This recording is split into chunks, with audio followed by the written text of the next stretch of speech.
Here's Rob Williams, the national sports editor of the Daily Hive, and its Offside Sports Vertical at Rob the Hockey Guy on Twitter. Rob, how are you? Good, guys. The last time you did a white spot read before one of my hits, I went full John Garrett and went on a whole burger rant. But I'm Yes. not going to. I won't do that today. I Right. won't do that today. It's Can available you every put week. ketchup on any of those items that like this? Hey, Rob, it's been tickets in this city. We just saw 52, nearly 53,000 for the Grey Cup. We have WWE Survivor Series and have been talking to some people. I know some people who are going. I know some people said, I'd love to go, but I can't believe how expensive it is. And then comes Taylor Swift, where a bunch of no-site, behind-the-stage tickets go on sale this week at $16 a pop, just to be in the building and hear it from behind the stage. And they're snapped up quickly, and I checked yesterday, going for like $1,300 on the resell market. First of all, great that the city has these sort of big events, but holy shit, is it tough to get to one of these, and is it expensive? And I know you've done some looking into this, and particularly on the WWE card on a weekend.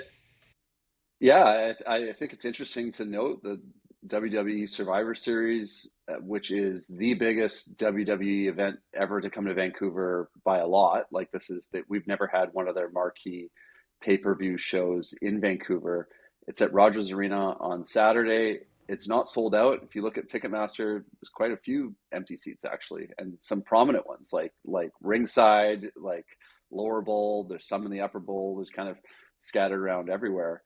I'm sure they're not going to let those prominent seats go unfilled, but it is sort of notable, right? And you look at the prices for these seats, you're looking at $200 to get into the arena. I know I've spoken to people that wanted to go, but yeah, it's just to get too in, expensive. 200. That's the get-in price, 200. Well, I don't know what the original get-in price was, but I'm looking at the lowest price on Ticketmaster right now, the lowest standard admission, so non-resale price, $193. Wow. That is, and sorry, that's taking resale into account as well. $193 for lower bowl. So I'm not sure what's going on because I'm seeing some $193 for upper bowl as well. So sometimes now, as we've seen, like sometimes these you can change the price of tickets, right? It's not like the old days where you had it stamped on the ticket. You can kind of change the prices. So I do wonder if that's at play as well here. Well, so I think this answers the question, Rob. When you say not sold out, do you mean from the original vendor? Yes. Because what's happening here, and there's actually an NDP MP who has asked for an investigation on ticket price gouging centered around Taylor Swift. But what you have here now is a system where tickets go on sale. The actual promoter, the source vendor, buys them all up. Oftentimes this is Live Nation. And then puts them on the resale market at a higher price where you can where you're going to pay more and you also have to pay the fees. You also have the scenario where people who are actually individual season ticket holders, they have, some malleability in terms of their pricing, the way they put it when they put it up on the resale market. Anyways, this NDP member is saying that Ticketmaster so dominates the ticketing and event industry and using the dynamic pricing, which of course means higher costs for the consumer, that Ticketmaster shouldn't have that authority, as well as owning a resale platform and buying all of its own tickets with bots. In fact, the U.S. courts have already ruled on this. There's an antitrust suit that told Live Nation, look, you can't be both. You have got to break up Ticketmaster from your concert promoting side. Some of the artists have done this too, though, Matt. Some of the artists, exactly. Some of the artists themselves do this now. They got it written into their contract. They get 5,000 or 10,000 tickets, depending on the size of the venue, and they get to resell those. Exactly. It's crazy town. Like it's absolutely awful for the consumer. I'm at the point where, I would like to see some government intervention on this to keep them a little more honest than what we're seeing these days. Yeah, at the very least, the perception is out there with a lot of people that this is not, it's not as simple as fans buying tickets and then reselling tickets, right? So, I look, Ticketmaster with the service. $7 service fee and then a $3 convenience fee. Nothing would surprise me on if there were some shady practices going on. But guys, is it just capitalism? Well, that's it. Like the whole temerity to charge fees on top. Like, what the fuck is a convenience fee? Like, how are you charging me $3 on a convenience? Anyways. But guys, if somebody is buying that ticket, are we learning any lessons here? Because if somebody is ultimately footing the bill here, and it's not an empty rink or field or stage, then it's just highest bidder. Isn't that just what the market will bear? Like they're not in the business of being a charity here. I think the biggest thing is there needs to be transparency, right? When you mark something as a resale ticket, the assumption is not that it's being resold by the outlet that sold it in the first place. Like they're not, you know what I mean? Like they're just selling it. They're not selling it again. They're just selling it under this other guy. So I think that begs the question, like, okay, well, why are they doing that? And is this just so that they can jack the prices up as high as they want and have them be a little bit more, have it fluctuate to the market? I mean, maybe maybe tickets should function like airline tickets, and they go up and down based on demand and how many tickets are left. But yeah, I think it is, if they were just transparent about it and you knew exactly what they were doing, then I think that, then I have an easier time with it. But when you kind of hide it as like a resale ticket, when it's not being sold by another consumer, then that's where the problem lies with me. And to answer your question, Blake, it's price fixing. And forgive me, it's pending litigation. It's not settled litigation in the U.S., but it's an antitrust lawsuit saying basically you are cutting competition off at the pass by being both the promoter, both the event organizer, if you will, and being the ticketing side, not to mention the resale ticketing side. Oh, it's a monopoly for sure. Oh, for sure. And look, know some people at Live Nation like Live Nation. They put on fantastic shows, but it's a little too much. And that's I bought tickets for very a much concert into focus with Taylor Swift here and her Eras tour.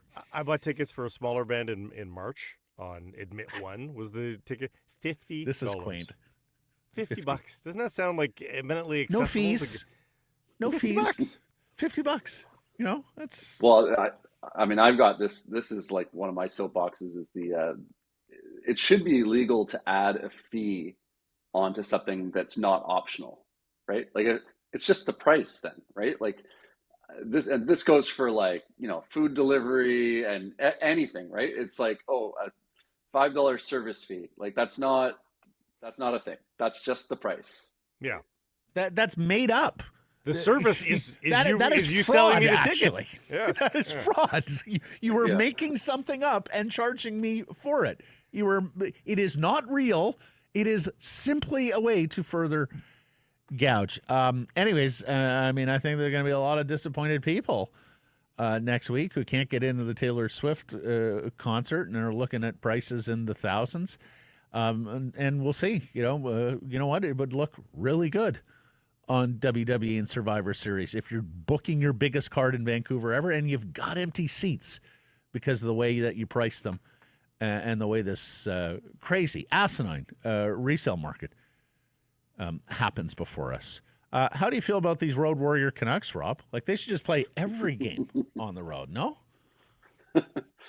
It's been such a weird year, right? Because I think that's like one of the biggest differences between this season and last season. Obviously, last season they had a better start, but the fact that they've got this good record, but I feel like we don't have like there's not the same vibes with this team in terms of the buzz around the city because they're doing all their winning on the road. We're not getting these great moments in front of their home crowd.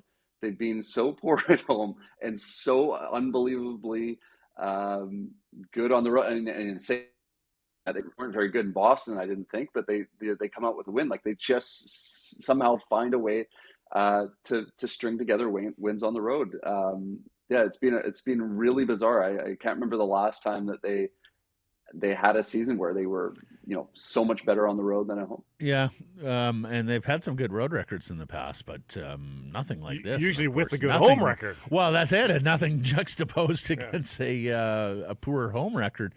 Rob, I just want to double check with you on this because I saw your tweet last night. Lankinen with the 33-save shutout, the most saves in a shutout performance by a Canucks backup in over 12 years. Schneider in a 43-save shutout in March 2012. The shot edit has taken it down to 32. Is it still the most saves? No, Yeah, Jeff and Irf on I have to rack Rinkwide. my brain on it. I know. have to rack my brain. Yeah, I'll you've given me some homework to do here, but yeah, no,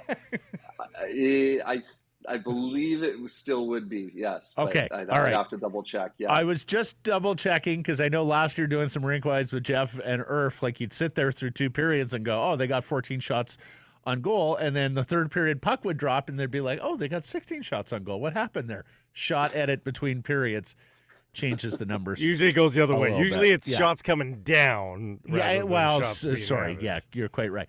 Lastly, I asked you the Surrey Mitsubishi poll question here, Rob.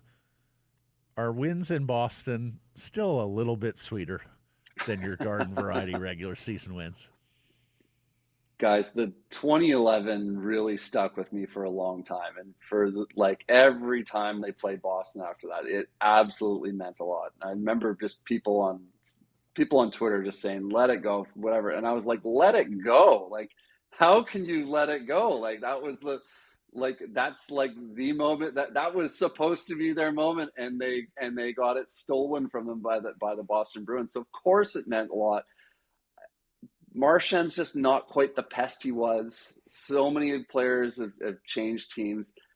I'll say I think it means a little bit more to Canucks fans.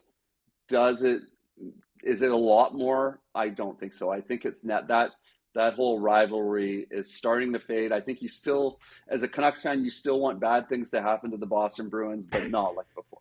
Well, he still did a couple drive-bys. He buzzed Lankinen in there, and he checked Pettersson from behind a little bit. I thought there might be a reaction to that, but none of the players on the Canucks, remember Brad Marchand's ill deeds against the Canucks, so it sort of goes without notice, right? With the Four Nations Face-Off tournament kind of around the corner and the rosters are going to be announced, I'm kind of reminded of, I was in Toronto to cover the 2016 World Cup of Hockey, so I was fully invested in that whole thing. Brad Marchand, if you remember, was on that team. That was like his first time playing for Team Canada and best on best. And he scores the winning. I feel like everyone's forgotten about this, but Brad. He was Marchand, awesome in that tournament, yeah. Rob, playing with Crosby, right? And he got the winning goal for Canada late in the game, in the deciding game against Team Europe in the final to win the World Cup of Hockey for Canada. I remember thinking, geez, he gets seeing him score the goal.